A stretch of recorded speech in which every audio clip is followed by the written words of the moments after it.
Philipp Johann Joseph Valentini fue un intelectual del siglo XIX. Prusiano de origen italiano, siguió los pasos ejemplares del más famoso explorador y naturalista de todos los tiempos, también oriundo de Prusia, Alexander von Humboldt. Se integra al grupo de naturalistas periféricos. Vino a nuestro país para realizar estudios sobre la colonización española. Hizo importantes avances en la investigación geográfica y naturalista, además de muchas otras actividades.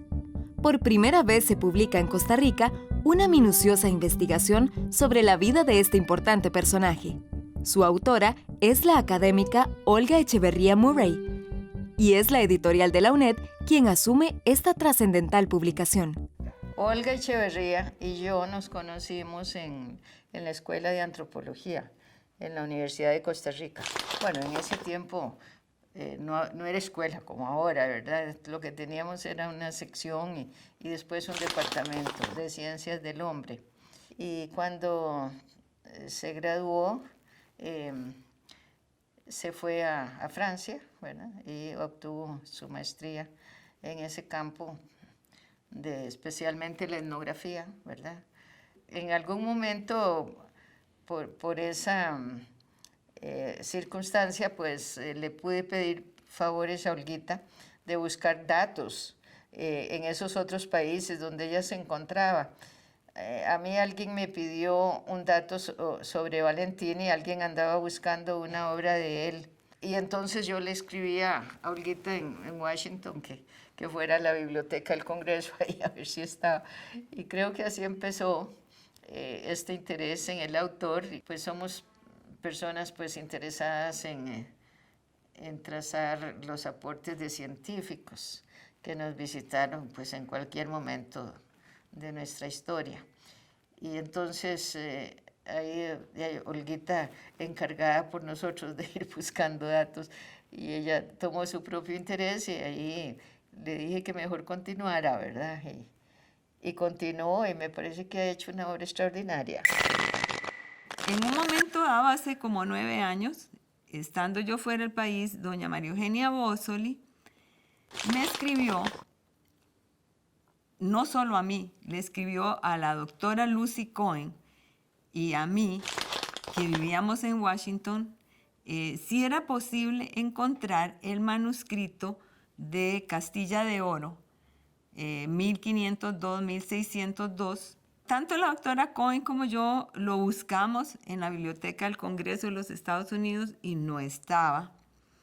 Entonces empezamos a intercambiar, doña María Eugenia, doña Luz y yo, ciertos correos y tuvimos la suerte de encontrar una semblanza como de una página que hablaba un poco sobre Philipp Valentini y ahí empezamos a darnos cuenta que era un personaje que había vivido en Costa Rica entre 1854 y 1858 y después de 1862 a 1870, que había recogido vocabularios, que había hecho bocetos y bosquejos, que había recolectado algunas plantas, que había hecho observaciones meteorológicas y además, bueno, que se había interesado mucho por la historia, no solo de Costa Rica, ¿verdad?, sino de Costa Rica y Centroamérica e incluso, ¿verdad?, de la parte de Bocas del Toro en Panamá, etc.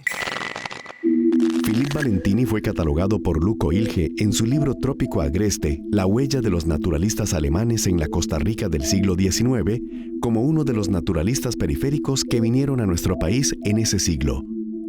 Concordamos con él en ese apelativo, por cuanto su interés era la historia y la etnografía, en la vieja acepción del término, y porque, estando en Costa Rica, llevó a cabo, además de sus estudios sobre la colonización española, muchas actividades diferentes, pero poca o casi ninguna en el campo de la ciencia e historia natural, como lo hicieron otros coterráneos y naturalistas alemanes, tales como Alexander von Francius o el Dr. Hoffmann. Sin embargo, Philipp aportó más de un granito de arena en otros temas de interés para los costarricenses, por la variedad de tareas que llevó a cabo. La autora inicia la obra con aspectos generales sobre los padres de Joseph Valentini, su preparación académica y las posibles razones y motivaciones para viajar hasta nuestro país. Luego, la información recogida sobre sus primeros años en Costa Rica. Su interés en asuntos históricos relacionados con la conquista española. Su supuesta participación en la fundación de una villa en Puerto Limón, la realización de una expedición por Guanacaste, viaje que narró en un artículo titulado Zur Geographie von Costa Rica, sobre la geografía de Costa Rica, al visitar el volcán Barba y su viaje de regreso a Alemania. Salían datos escasos, muy escasos sobre él, pero no daba la idea de que, bueno, que había hecho un trabajo bastante interesante, que no se conocía en absoluto, ¿verdad? No se conocía. Y nos encontramos, además, algo que fue lo más importante, y es que en la Universidad de Cornell estaban todos sus manuscritos. Por supuesto, son de mediados del siglo XIX. Muchos están escritos en Curren, que es el viejo alemán escrito en cursiva medieval, ¿verdad? Bueno, difícil poder leer los documentos. Sin embargo, encontré entonces una persona que podía leer ese tipo de escritura, la señora Barbara Goering. Ella había ya trabajado, estando en la universidad, había trabajado en el Museo Nacional con unos manuscritos de algunos de los naturalistas alemanes que habían venido en esa misma época a Costa Rica. Y entonces ella fue la que con toda paciencia, ¿verdad? Porque con toda paciencia empezó a traducir 2 de los manuscritos que encontré en la biblioteca de Cornell. Hoy parecía un día como cualquier otro para Suri, una joven habitante de una bella isla en Cunayala. Mientras jugaba concentrada frente a la inmensidad del mar Caribe, escuchó el susurro del viento que se acercaba y cayó en un sueño profundo.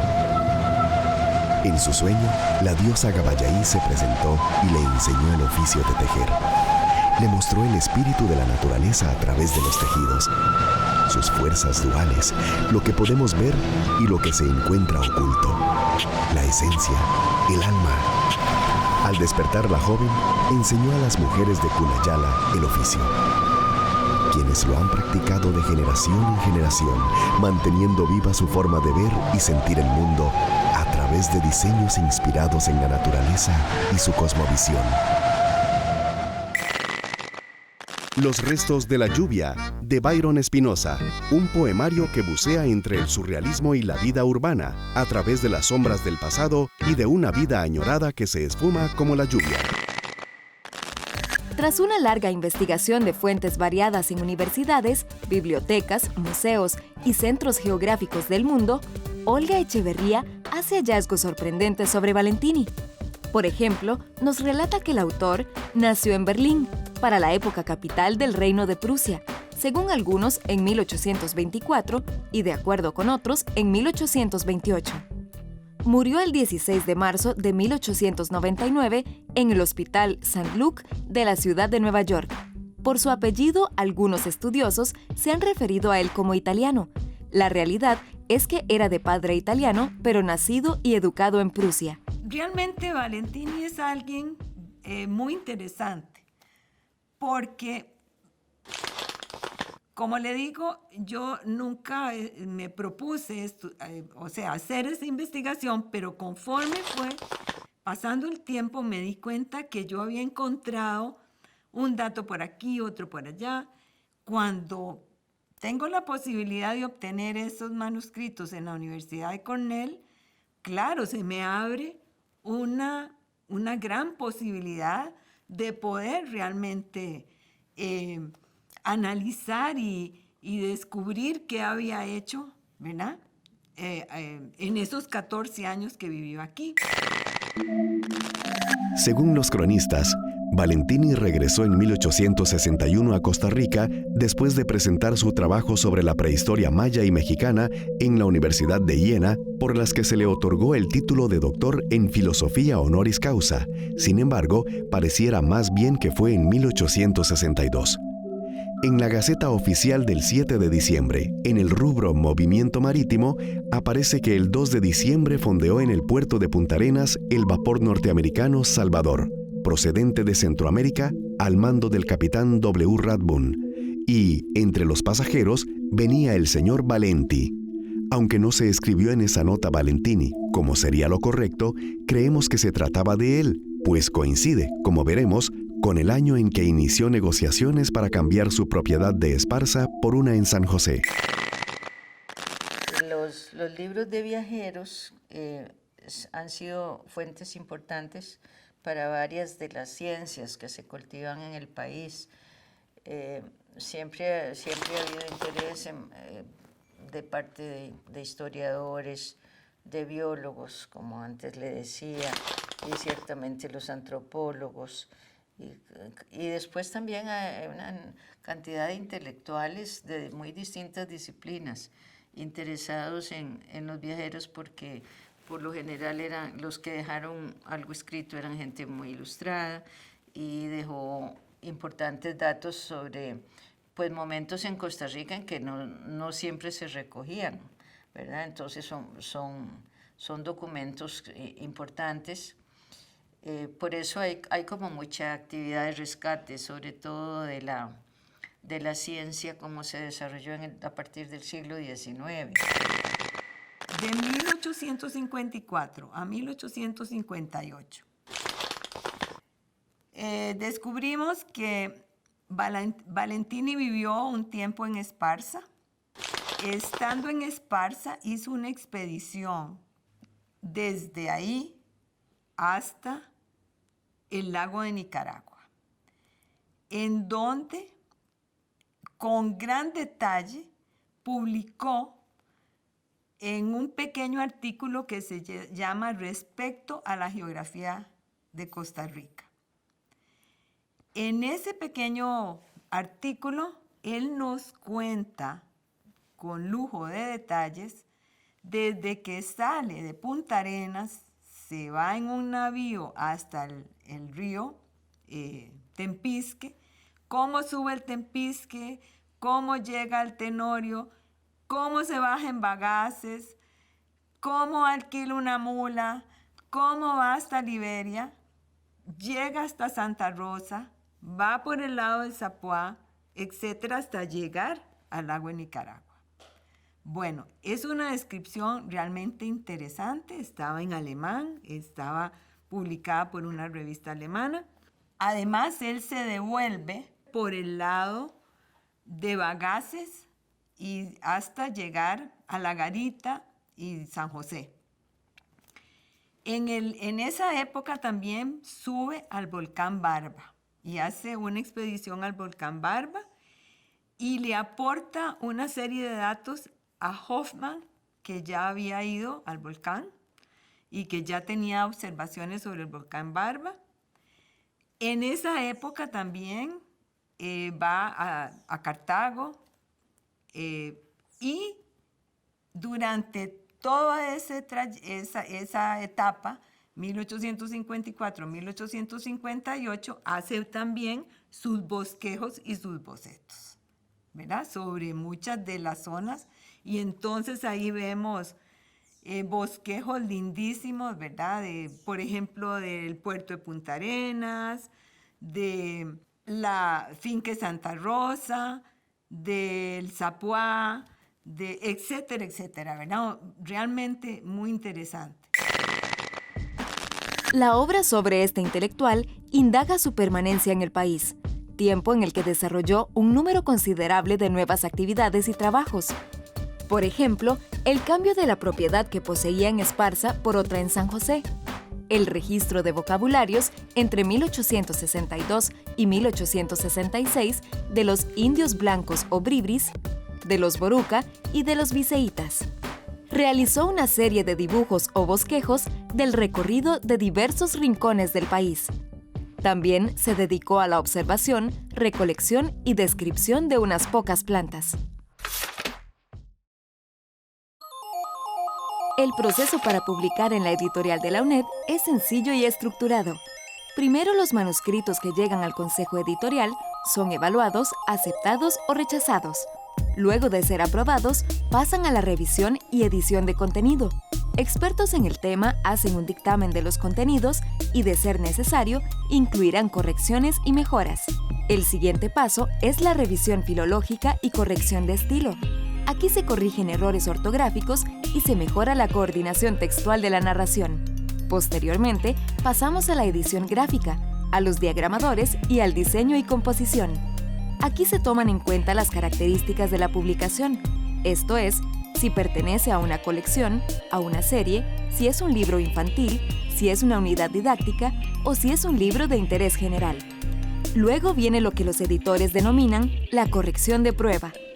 En este proceso se ajustan los textos para que haya uniformidad en el tamaño de letra, en los espacios entre letras y párrafos, en las notas al pie de página. Se organiza también la posición de las imágenes y de las ilustraciones. Para esta depuración final, la editorial cuenta con un manual de estilo. Se hacen 3 correcciones de pruebas. Van y vienen de la edición gráfica y los editores a la corrección gráfica y al autor o autora.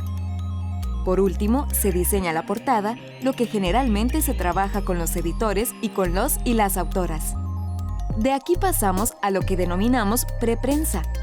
Aquí, junto con edición gráfica, se revisan las pruebas efectuadas y de ahí finalmente pasamos al proceso propiamente de impresión final. El silencio púrpura, de Luis Ducoudray. A partir de referencias históricas y filosóficas, Ducoudray recrea la figura de la mítica Irene Sarantapechaina para revelarnos las diversas intrigas políticas que precedieron al establecimiento de una mujer como cabeza de uno de los imperios más poderosos del mundo. Valentini participó en el censo de 1864. Trabajó activamente en la construcción de la ruta hacia la costa atlántica. Escribió sus experiencias en 2 manuscritos. Colaboró en la confección de un mapa de Costa Rica. Amplió las investigaciones sobre la historia y la conquista española, plasmadas en el manuscrito Castilla de Oro. Y finalmente, antes de su partida definitiva del país, viajó por varios países de Centroamérica. En la serie que publicamos en la EUNED, que se llama Caminos por Costa Rica, hemos estado divulgando ese tipo de literatura de viajeros, y generalmente era gente que dejaba mucho datos sobre geografía, sobre biología, las ciencias, de la fauna y la flora, ¿verdad? Y las ciencias físicas, en fin, a veces era la literatura, en fin, varía ahí el énfasis de cada viajero. En el caso de Valentini, en total estuvo como 11 años, ¿verdad?, en el país. Y él fue empleado del gobierno de Costa Rica, porque esos gobiernos, como en la época de Mora y la que siguió, en ese caso Montealegre, ¿verdad?, en los 60s, ellos se interesaban en aprovechar el saber de estas personas que venían también preparadas, traían esa exquisita educación, no solo como observadores o ingenieros, sino también en las lenguas, ¿verdad?, porque hablaban distintos idiomas. Valentini tuvo ese don, de hecho, cuando él regresa a Estados Unidos, da clases de idiomas. Entonces, no es tiempo en que había una universidad muy desarrollada. Teníamos la Universidad de Santo Tomás, pero era como muy incipiente. Entonces, lo que ellos hubieran observado sigue siendo de importancia en el momento actual para las diferentes ciencias. Durante los primeros años de su regreso al país, recolectó y registró vocabularios entre los indios blancos, lengua bribri, los viseítas y los boruca en la provincia de Limón y en el sureste de Costa Rica, en la costa del Pacífico. Adolfo Constenla señaló en uno de sus artículos la valiosa contribución y el importante legado para los estudiosos de la lingüística de este primer vocabulario de la lengua boruca recogido por Valentini, e incluso apuntó que fue incluido por Walter Lehmann en su libro sobre Centroamérica publicado en 1920.